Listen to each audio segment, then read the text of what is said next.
যোৱাকালিৰ পৰা অসমত অশান্তি বিয়পাবলৈ কেইজনমান বিশেষ ব্যক্তিয়ে গোটেই অসমখনত ভ্ৰমণ কৰি আছে। আমাৰ হৰ্ষ মণ্ডল আৰু প্ৰশান্ত ভূষণ তেওঁলোকে অসমৰ বিভিন্ন স্থানত গৈছে যোৱাকালিৰ পৰা, আৰু আন এটা গ্ৰুপ এই ধৰণৰ ব্যক্তিৰে আন এটা গ্ৰুপ জহাৰ সিৰকাৰ আৰু ওয়াজেদ হাবিবুল্লাহ, ফায়াজ শাহিন এই ধৰণৰ ব্যক্তিসকলে যোৱাকালিৰ পৰাও নামনি অসমৰ বিভিন্ন জিলাত ভ্ৰমণ কৰি আছে। তেওঁলোকে কেৱল সংখ্যালঘু সম্প্ৰদায়ৰ নেতাসকলক লগ পাইছে, জামাতি ইছলামিক লগ পাইছে।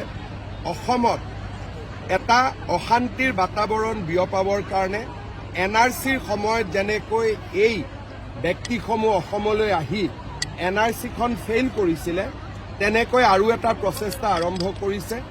আমি তেওঁলোকৰ মুভমেণ্ট আমি প্ৰত্যক্ষ কৰি আছোঁ, আৰু তেওঁলোকে NRCৰ সময় যি ধৰণে সফল হ'ল, এইবাৰ যাতে সফল হ'ব নোৱাৰে তাৰ বাবে চৰকাৰে কাঢ়া দৃষ্টি ৰাখিছে।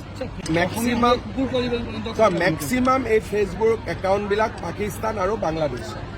আপোনালোকে যদি ফেচবুক একাউণ্টবিলাক চাই, ইয়াৰ অৰিজিন বাংলাদেশ আৰু পাকিস্তানৰ। অসমত কংগ্ৰেছ, জামাতি ইছলামী হিন্দ, প্ৰশান্ত ভূষণ, হৰ্ষ মণ্ডলৰ দৰে ইণ্টেলেকচুৱেল আৰু বাংলাদেশ পাকিস্তানৰ পৰা কিছু এলিমেণ্ট বহুত বেছি সক্ৰিয় হৈ আছে অসমখনক দুৰ্বল কৰিবৰ বাবে।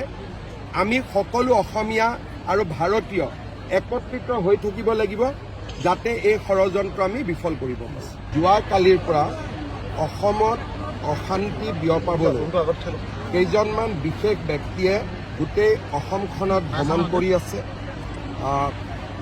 আমাৰ হৰ্ষ মণ্ডল আৰু প্ৰশান্ত ভূষণ তেওঁলোকে অসমৰ বিভিন্ন স্থানত গৈছে যোৱাকালিৰ পৰা, আৰু আন এটা গ্ৰুপ এই ধৰণৰ ব্যক্তিৰে আন এটা গ্ৰুপ জহাৰ সিৰকাৰ আৰু ওয়াজেদ হাবিবুল্লাহ, ফায়াজ শাহিন এই ধৰণৰ ব্যক্তিসকলে যোৱাকালিৰ পৰাও নামনি অসমৰ বিভিন্ন জিলাত ভ্ৰমণ কৰি আছে।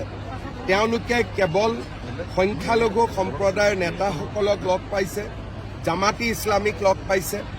অসমত এটা অশান্তিৰ বাতাবৰণ বিয়পাবৰ কাৰণে NRCৰ সময়ত যেনেকৈ এই ব্যক্তিসমূহ অসমলৈ আহি NRCখন ফেইল কৰিছিলে, তেনেকৈ আৰু এটা প্ৰচেষ্টা আৰম্ভ কৰিছে।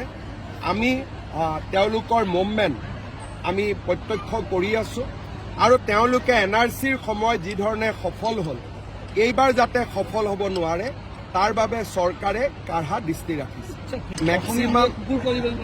মেক্সিমাম এই ফেচবুক একাউণ্টবিলাক পাকিস্তান আৰু বাংলাদেশ। আপোনালোকে যদি ফেচবুক একাউণ্টবিলাক চাই, ইয়াৰ অৰিজিন বাংলাদেশ আৰু পাকিস্তানৰ। অসমত কংগ্ৰেছ, জামাতি ইছলামী হিন্দ, প্ৰশান্ত ভূষণ, হৰ্ষ মণ্ডলৰ দৰে ইণ্টেলেকচুৱেল আৰু বাংলাদেশ পাকিস্তানৰ পৰা কিছু এলিমেণ্ট বহুত বেছি সক্ৰিয় হৈ আছে অসমখনক দুৰ্বল কৰিবৰ বাবে। আমি সকলো অসমীয়া আৰু ভাৰতীয় একত্ৰিত হৈ থাকিব লাগিব, যাতে এই ষড়যন্ত্ৰ আমি বিফল কৰিব পাৰোঁ।